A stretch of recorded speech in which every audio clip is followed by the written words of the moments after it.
고난 중에 찾아온 축복, 그런 제목입니다. 고난 중에 찾아온 축복. 이상하게도 사람은 고난이 없고 모든 환경이 순탄하고 잘 될 때 오히려 반대로 나태해집니다. 게을러지기도 하죠.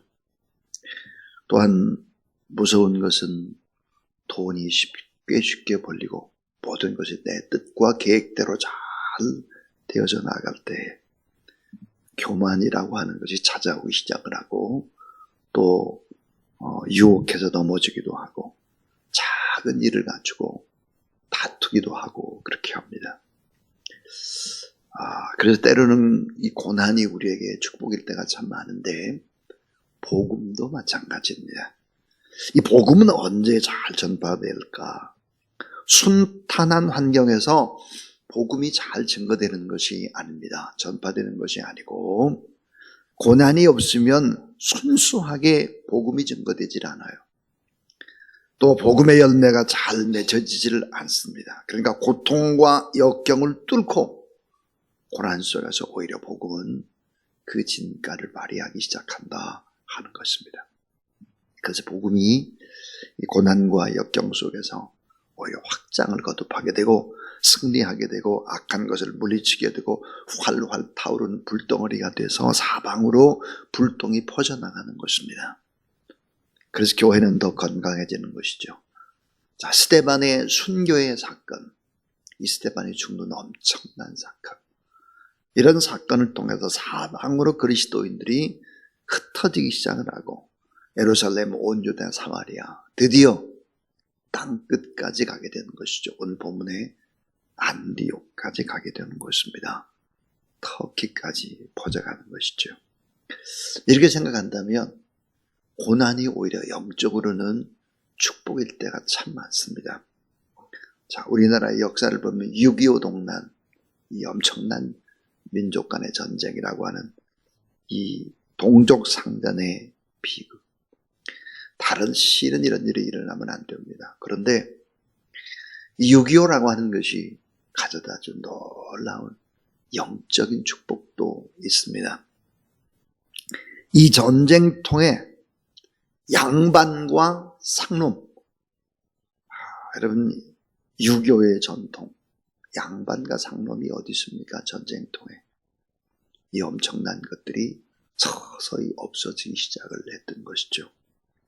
또 동방의 예루살렘이라 불리던 평양 땅에 많은 그리스도인들이 환난과 핍박으로 남한으로 피난을 넘어오기 시작을 했습니다. 피난살이 속에 무릎 꿇고 하나님 앞에 기도하고 순수한 복음을 전했죠. 그리고 교회를 세워가기 시작을 했습니다. 지금의 상당수의 큰 교회들을 보면 북한에서 넘어온 분들, 또 북한에서 목회하고 온 분들, 이런 분들이 시작한 교회가 대다수입니다. 특별히 서울에 영락교회라든지 충현교회라든지 광림교회라든지 강변교회라든지 또 소망교회 곽선희 목사님도 마찬가지니까요. 영적인 엄청난 축복, 강력한 성령의 역사, 또 이 교회들은 그때부터 일을 시작하죠. 성경문학부를 세우고 고아원, 유치원, 또 중고, 대학, 기독교 학교가 세워지고 남한 땅에 복음화가 되기 시작을 한다. 이런 걸 보면 엄청난 고난이고 다시는 이런 일들이 일어나서는 안 되지만 영적인 면에 있어서는 놀라운 기적을 가져오는 것이기도 합니다.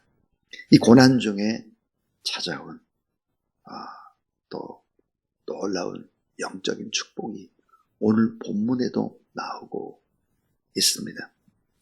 자, 이 고난 중에 어떤 축복이 찾아왔을까? 그 첫 번째가 최초의 선교사를 파송하는 축복입니다. 최초의 선교사를 파송합니다. 사도행전 11장 21절부터 23절. 주의 손이 그들과 함께 하시며 수많은 사람들이 믿고 죽게 돌아오더라. 예루살렘 교회가 이 사람들의 소문을 듣고 바나바를 안디옥까지 보냈다. 그랬습니다. 23절에 보니까 그가 이르러 하나님의 은혜를 보고 기뻐하여 모든 사람에게 굳건한 마음으로 주와 함께 머물러 있으라 권하니 그랬습니다. 이방인들 사이에 강력한 성령의 역사가 일어나고 예수 그리스도를 믿는 사람들의 수가 늘어난다는 소식을 듣고 예루살렘 교회에선 최초의 선교사를 파송하는 것입니다. 자, 예루살렘 교회에서 가장 덕망 있는 한 사람을 선택합니다. 바나바입니다. 이 바나바는 누구였을까? 최초의 평신도 선교사입니다. 성령의 역사가 일어나는 안디옥으로 보내지는데 가장 인격이 훌륭하고 믿음이 참 좋은 사람을 보내게 되죠. 이 선교사를 파송하는 것은 정말 축복 중에 최고의 축복인 것입니다. 자, 이제 두 번째의 기적입니다. 이 두 번째 기적은 연합사역의 축복입니다. 팀 미니스트리, 연합사역의 축복이다 그랬습니다. 이 바나바가 안디옥에 가서 홀로 사역들을 감당할 수 없게 되자 결국은 이제 다소로 찾아가서 사울을 데리고 오는 것입니다. 바울을 데리고 오는 것이죠. 자, 교회 지도자에게 필요한 리더십, 크게 세 가지를 꼽으라면 교회 지도자는 이 세 가지 리더십을 이제 갖춰야 합니다. 그 하나가 뭐냐면 영적인 리더십이죠. 신앙적인 리더십. 이거 너무 중요한 부분이죠. 성경 말씀을 잘 알고 또 말씀을 잘 전하고 또 이렇게 기도하고 하는 영적인 리더십. 두 번째는 인격적인 리더십입니다. 하나님의 말씀을 아무리 잘 알고 있다고 할지라도 지도자가 될 수 없는 것이죠. 지도자는 인격, 성품 이런 부분들이 갖춰져 있어야 합니다. 참고 오래 참아야죠. 견뎌야죠. 자신은 할 수 있고 낮추고 품어야죠. 이런 인격적 리더십이 대단히 중요하죠. 자, 이 세 번째는 영적인 리더십이 있고 인격적으로 참 사람만 좋다고 해가지고 되는 것이 아니죠. 이 세 번째는 바로 기능적인 리더십입니다. 기능적. 일을 능력 있게 잘할 수 있어야 된다 하는 것이죠. 잘 알고 있는 것을 전달할 뿐만 아니라 전달할 테크닉 이런 부분들을 갖추고 있어야 되고 깊은 인간 이해가 있어야 되고 이런 기능적인 리더십이 있어야 된다 하는 거예요. 그런데 이 바나바는 어떤 지도자였을까? 사도행전 11장 24절을 보게 되면 바나바는 착한 사람이요 그랬습니다. 인격이 아주 착한 사람이요 성령과 믿음이 충만한 사람이라. 영적인 리더십이 있는 거죠. 이에 큰 무리가 죽게 더하여지더니 많은 사람들이 모여들었다. 그래서 더 이상 이제 바나바 혼자 감당할 수가 없어서 바나바가 어디로 갈까? 사울을 찾으러 다소에 갔다. 그래서 26절 만남에 안디옥에 데리고 와서 둘이 교회에 1년간 모여 있어 큰 무리를 가르쳤고 자 제자들이 안디옥에서 비로소 그리스도인이라 일컬음을 받게 되었다. 그랬습니다. 이 바나바는 어떤 지도자일까? 착한 사람이죠. 또 성령이 임했을 때 사도행전 4장 37절을 보니까 얼마나 바나바가 착했을까. 성령이 역사했을 때 자기 밭을 팔아서 사도의 발 앞에 바쳤습니다.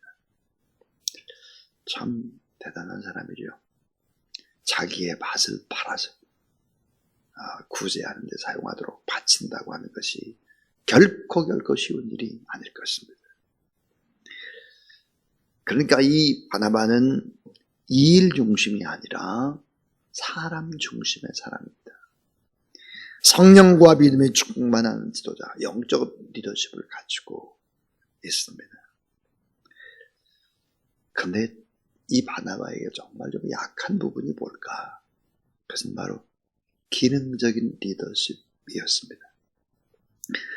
자, 그래서 결국은 자기의 힘으로는 도저히 더 이상 안 되겠다. 이걸 깨달은 것이죠. 많은 성경에 대한 해박한 지식이나 이런 부분들이 좀 떨어지고 또 여러 가지 부족한 부분들이 있었기 때문에 결국은 바울의 고향 다소로 가게 되죠. 그래서 이 다소에서 묵고 푹 썩고 있었죠. 13년간 무명으로 살고 있는 바울을 데리고 오는 것입니다. 그래서 결국은 자꾸만 바울을 일을 시키고 자기는 무대 뒤에 숨게 되죠. 무대 뒤에 영웅이 됩니다.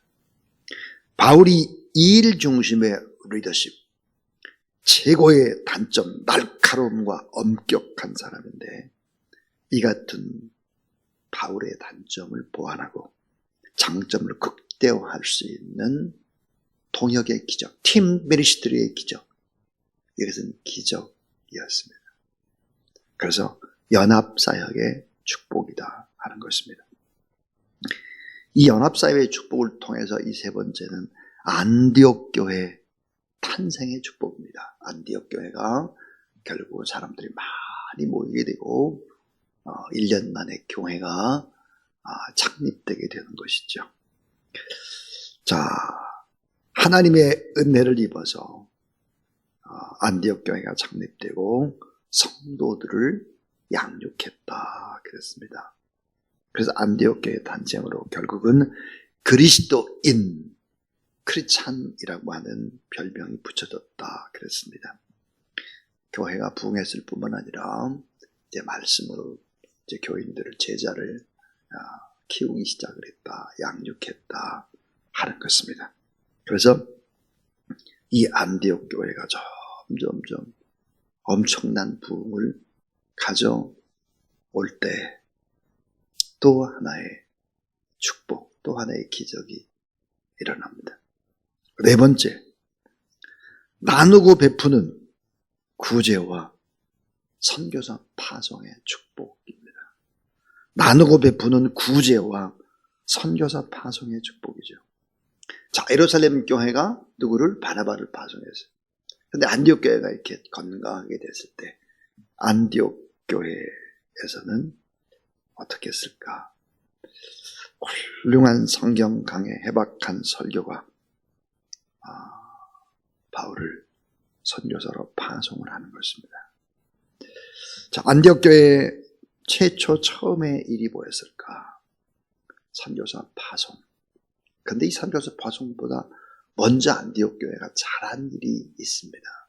선교사 파송보다 잘한 일. 먼저 한 일이 뭘까? 구제입니다. 구제. 자, 선교사 파송을 앞서서 먼저 구제했다라고 하는 것이죠. 구제. 이 구제라고 하는 것이 얼마나 중요할까요? 신명기서에 보면 이런 이야기를 하고 있습니다. 너희가 살고 있는 성에서 굶고 있는 자 없도록 해라 하는 것입니다. 지금 네가 살고 있는 지역사회 속에서 굶고 있는 자, 헐벗고 고통받는 사람 없게 해라. 나누고 베풀지 않으면 안 된다. 이게 뭐죠? 신명기 신학입니다. 우리가 살고 있는 이 공간 안에 또 이 지역사회 고통받는 작은 이웃들을 교회가 품지 않으면 안 된다 하는 것이죠. 안디옥 교회는 그뿐만 아니에요. 구제뿐만 아니고 또 바울을 선교사로 파송할 뿐만 아니라 또 다른 엄청난 일을 하게 됩니다. 자, 안디옥 교회는 갓 태어난 교회, 1년밖에 되지를 않는데 구제를 어떻게 하느냐? 구제를 흉년으로 고통받는 유대인들을 위해서 힘있게 헌금을 하는 것입니다. 또 이 안디옥 교회는 예루살렘에 고통받는 사람들을 위해서 또 구제 헌금을 멀리 보내게 되는 것입니다. 여러분, 성령 받은 사람의 특징이 무엇일까요? 성령 받은 사람의 특징은 전도합니다. 전도. 또 하나 뭐야? 구제합니다. 구제. 물질을 가지고 고통받은 이웃들을 소리 없이 나눠주는 구제를 하죠. 그리고 어때요? 멀리 복음을 전가하는 선교를 합니다. 선교. 전도하고 구제하고 선교죠. 이 선교라고 하는 것은 사실 큰 개념이죠. 그래서 선교 안에 물론 이제 구제도 들어가고 선교 안에 전도도 들어가지만 가까운 사람들에게 복음을 전가하는 전도, 고통받는 사람들과 함께하는 구제, 좀 더 넓은 영역으로 선교, 이런 것들을 감당하게 되는 것이죠. 주사랑교회라고 하는 교회가 처음에 세워지고 1년 정도 됐을 때 우리 교회는 선교사를 파송했습니다. 안디옥 교회처럼. 아프리카 케냐에 정현숙 선교사를 파송하게 된 것입니다. 1년 된 교회가. 제가 주사랑교회 지하실에서 열심히 1년을 지나고 교회가 점점 부흥을 했죠. 그래서 1년 지나서 지상으로 100평 건물을 얻어서 이전을 하게 됐습니다. 또 열심히 1년을 하고 나니까 교회가 좀 더 부흥이 됐죠. 청년들이 한 100명 정도 모였으니까요. 등갑게 기도하고 그래서 2층 100평을 얻었는데 교육관이 필요해서 3층 또 100평을 얻었습니다. 그리고는 그런 생각을 했습니다. 이제는 더 이상 성전을 크게 짓거나 이렇게 하는 일은 하지 않겠다. 그래서 이제 사람들을 훈련시키기 시작을 했고, 청년들이 장로신학대학원에 시험을 치는 사람들이, 신대원생 시험 치는 사람들이 해마다 10명, 12명 그렇게 많았으니까요. 그리고 선교하는 일에 집중을 했고, 또 구제하고 의료, 또 진료하는 일에 집중을 했던 그런 기억이 납니다. 사랑하는 여러분, 교회의 본질이 뭘까요? 교회의 본질은 나누는 것입니다. 나누고 베푸는 것이죠. 그리스도의 사랑을. 자, 오늘 저는 고통 중에도 찾아온 축복, 그런 제목으로 하나님의 말씀을 증거했습니다. 이 고통 중에, 고난 중에 찾아온 축복이 뭘까? 최초의 선교사를 파송합니다. 성령이 역사하니까. 예루살렘 교회에서 바로 안디옥이라고 하는, 그때 당시엔 땅끝과 같죠. 안디옥. 지금 여러분 그 안디옥은 어딜까? 지진이 나서 아주 어려움을 당하는 그 안디옥입니다. 시리아와 연결된 안디옥. 그 최초의 선교사를 파송을 하게 되고, 또 바울과 바나바가 연합사역의 축복을 받게 되고, 안디옥 교회가 탄생되고, 그리스도인, 크리스찬이라고 하는 이야기가 처음으로 탄생되게 되는 축복. 나누고 베풀고 구제하고 또 선교사를 파송을 합니다. 그래서 그때 당시에 정말 땅끝과 같은 곳을 사도 바울이 1차, 2차, 3차 전도 여행을 쫙 하게 됐죠. 뿐만 아니라 갓 태어난 안디옥 교회는 흉년으로 고통받는 유대인들에게 오늘 본문에 보니까 구제를 어떻게 했나. 29절을 한번 보겠습니다. 29절 한번 같이 읽겠습니다. 29절 시작.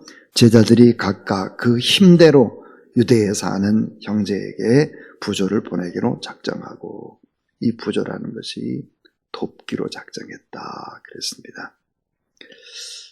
그래서 멀리 있는 형제들에게 구제를 하게 되는 것이죠. 정말 이런 모든 편견을 극복하고 아름다운 사랑을 나누고 있습니다. 이런 놀라운 축복이 우리 교회 안에도 또 계속해서 일어나고, 또 여러분의 가정, 가정교회에도 이런 기적들이 있게 되기를 주의 이름으로 축원합니다. 325장입니다. 325장.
이제는 우리 구주 예수 그리스도의 무한하신 은혜와 하나님의 사랑과 고난 중에도 성령의 강력한 역사로 복음이 증거되도록 하며 많은 사람들이 바른 길로 걸어가 그리스도인이라고 하는 그런 별명을 얻기까지 그렇게 힘주시고 이루하시는 성령의 거룩한 역사가 오늘 하나님 앞에 나와 예배드리고 중보기도하는 모든 하나님의 사람들, 머리 위에 기도 제목 가운데, 가정 가운데 하는 모든 일들 위에, 특별히 중부권과 호남권에서 홍수로 인해서 많은 피해를 당하고 불안해하고 있는 또 성도들, 고통받는 많은 사람들 위에 이제부터 영원토록